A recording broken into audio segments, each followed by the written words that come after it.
Hey everyone, welcome back to the channel. And today's video, are you going to be doing this review with me for Elvis? Are you going to be doing a review with me? Say anything? Yeah. We will be giving our review for Elvis. The film starring Tom Hanks and Austin Butler, from Baz Luhrmann. I don't know if that's his name, but just chronicling the life of Elvis from the start of his fame to near his death. Basically, it doesn't. It does show. I think it's like actual footage of his funeral. I believe. I'm thinking. Oh. Thought you was Not the looking at your phone. funeral. It shows his last performances though. Okay, I thought it was like his last funeral. I don't think so. But I was skeptical with this one, but excited at the same time.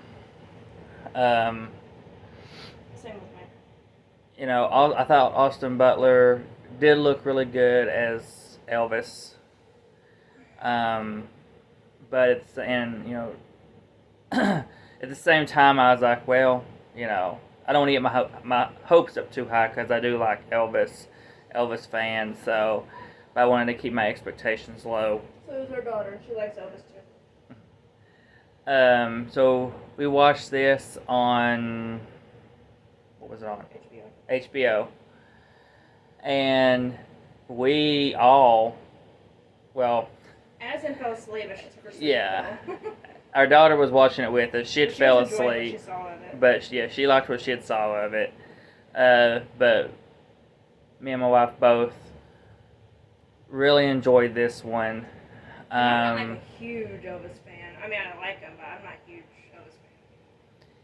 I'm not going to say this film was perfect. It had some elements that I wasn't crazy about, but it didn't like extremely hurt the film for me. The main thing I had an issue with was the music choices for like the background music. That was one of the big issues I had. Some of the music choices they did was more modern today, kind of rap, hip hop style music, whatever you want to call it. Yeah, R&B type. And it was Doja Cat. Yeah. And it just did not fit this movie. I did not like that choice at all. They should have stuck with Splish Splash. I was taking Yeah. You know, it's one thing when you do, like, for instance, Romeo and Juliet with Leonardo DiCaprio. That's a little bit different. That one wasn't to be taken seriously. And, yeah, it was more almost like a spoof in a way. Yeah. This one was leaning more toward the serious side. So when you're throwing in that kind of music and random scenes, it just does not fit. It does not work. Horrible music choice for that one. I also didn't like some of the shots they did, some of the cinematography with some of the shots that they had done throughout the movie. It just wasn't for me. I didn't hate it, but I didn't love it. I also was kind of worried when it first started out that we was going to get Tom Hanks narrating most of the movie, but it finally stopped about a quarter of the way or so into the movie. Yeah, and it wasn't consistent either. It was here and there for a quarter of it, so it wasn't too much. So it wasn't horrible. Thankfully, they did stop it, because if he'd have narrated the whole movie, I would have been out of it. Yeah, I don't know if I would have liked that or not. I didn't even recognize him at first, and I forgot he was in the movie, so I didn't think he was even in there. Yeah, they do good at changing his appearance. But as the movie goes on, you can tell. Like, yeah. Not just his look, but his voice mainly, you can tell. Because he has that odd, very unique, high-pitched type of voice. Yeah. Especially when he laughs. So, but, you know, other than those few things I've talked about, I didn't really have much any more issue with it. I think Austin Butler did great. I thought he sounded good. Now, I know some of that, I was looking into it. A lot of that's him, but some of the singing and stuff isn't him fully. They do kind of help him a little bit. But for the most part, it's him, so that was really great that he was able to do that. they didn't stray too far from his life history that I really look. I mean, I didn't deep dive into Elvis's history with his family and stuff and all this kind of stuff. But of course, it's not. Of course, it's not all going to be completely 100% accurate. Like, or even if it is, it's going to be a little bit dramatic. But yeah, like they did, as far as I could tell, they did age up Lisa Marie Presley because she was technically supposed to have been 14. In real life. And then they do show, or not, is it Lisa Marie Presley, his wife? Yeah. I think, what's the daughter's name? That was his daughter. You're thinking of... What's his wife? I can't forget his wife's name. Priscilla? Priscilla. They did age her up. They didn't really show the daughter, Lisa Marie, that old in this movie. She was mostly a kid throughout this movie. And that was towards the end. Yeah, that was more towards the end. She's mostly a baby to a toddler in this movie, so you don't really get her. But then Priscilla, they do give you for a good majority of the movie, but they did age her up.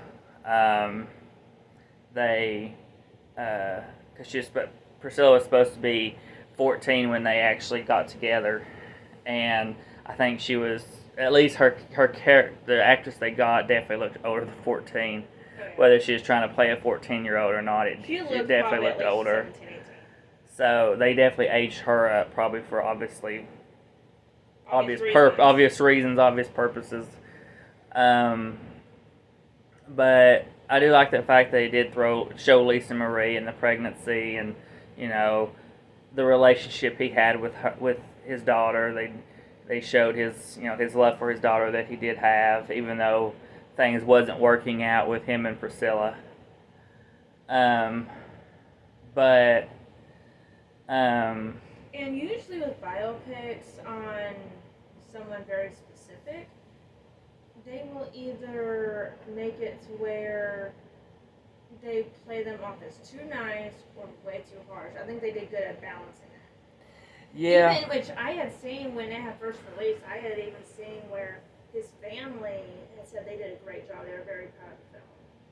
Yeah, I think it definitely showed Elvis the way he was. It definitely makes you. They give you that. That you feel sad for Elvis at times throughout this film. You realize that some of the addiction and the issues he had wasn't fully on him completely. It was on his manager trying to keep him going, trying to rack. He was basically his money maker, so he kept him going, kept pushing him. Wouldn't let him get medical treatment when he needed it, made him get on stage and stuff with using all kinds of whatever they can inject into his body. So, it makes you think, had Elvis stayed away from, I guess, the Colonel, as they called him, had he stayed away from him and kind of done his own thing, been his own person, would he still be alive today? Would he have had such a hard life, or would he still have the same outcome as we got? Because really, they make it out to be, he could possibly still be alive today if it wasn't for the Colonel. Yeah. So. And besides the music, the only other part that I would have changed about this movie is I wish they would have actually acted out a scene of his death. That would have made it all, I think, for me at least, all come together as an even higher score. Especially because Austin was doing so well throughout the movie. Yeah. I feel like it would have been so well done. I don't see any issue with it. I wish they would have done that. Yeah, I hate that they didn't go through with the entire thing. I mean, I would love to have seen it lead into his death as well, and actually show them seeing, coming on him passed away. There's quite a bit of biopics where they cut off right before the death. I want them to act out the scene because it makes it also that much more emotional and heartfelt.